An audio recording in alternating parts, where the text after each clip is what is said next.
Amis fermiers, amis fermières, bonjour, bienvenue à la ferme, bienvenue sur Cocotte TV. Aujourd'hui, je vous présente Lantec Cooler H2O 950, j'allais dire 650, et pour cause, c'est le grand frère cette fois-ci.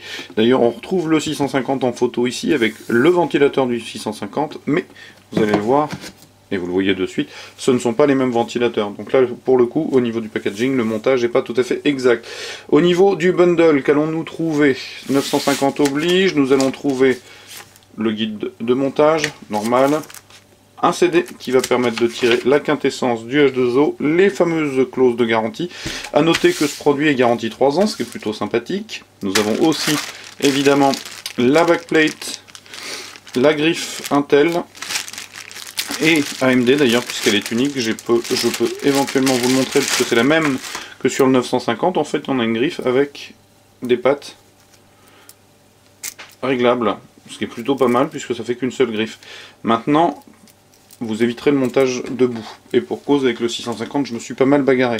On va donc retrouver la backplate qui fait tous les supports, la visserie, des tampons en caoutchouc, etc. etc. Bref, tout ce qu'il faut pour monter un 950. On a aussi 220, un qui est directement fixé sur le radiateur et le deuxième qui est libre. Donc cadre noir, pale blanche. Ce sont des ventilateurs à 2, 4, 6, 8, 10, 11 pales. Idem pour celui-ci. Donc on retrouve le système qui accueille donc un radiateur en tout cas de grande épaisseur, avec la pompe déportée, les entrées-sorties, en haut en bas, le ventilateur, donc bien évidemment on peut désolidariser tout ça pour récupérer le ventilateur. Par contre, comme je le disais avec le 650, avec le 950 c'est le même topo, il faudra, si vous changez le ventilateur, trouver un modèle spécifique qui pourra venir se placer avec un cadre à la découpe particulière qui accueille les pattes de fixation du croisillon qui maintient la pompe en place. Donc la pompe est ici, je vous l'ai montré.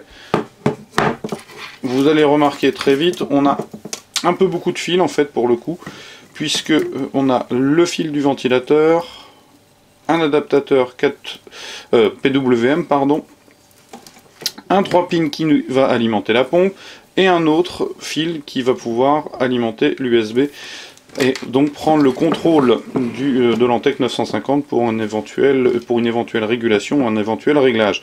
Alors donc les tuyaux sont en caoutchouc noir souple, ils arrivent jusqu'au top, j'enlève le petit paquet, le tout est monté sur embout serti, voilà, avec liberté de mouvement. On retrouve quelque chose de très très proche du Cooler 650. Le même top, un petit peu moins classieux. Alors évidemment, au regard de ce qu'a proposé Corsair et Enermax, alors Enermax en numéro 1, je l'ai déjà dit, Corsair en numéro 2, et là, le top est pas mal, mais bon, c'est quand même pas aussi bien que ce que propose Corsair.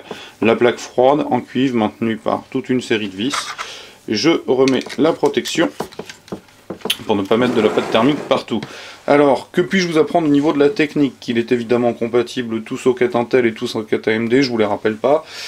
Que je prends la boîte. Vous avez donc des ventilateurs qui tourneront de 600 tours minute à 2400 tours minute. Donc malheureusement, on risque de retrouver un petit effet turbine à 2400, mais à 600, on devrait avoir une ventilation tout à fait silencieuse.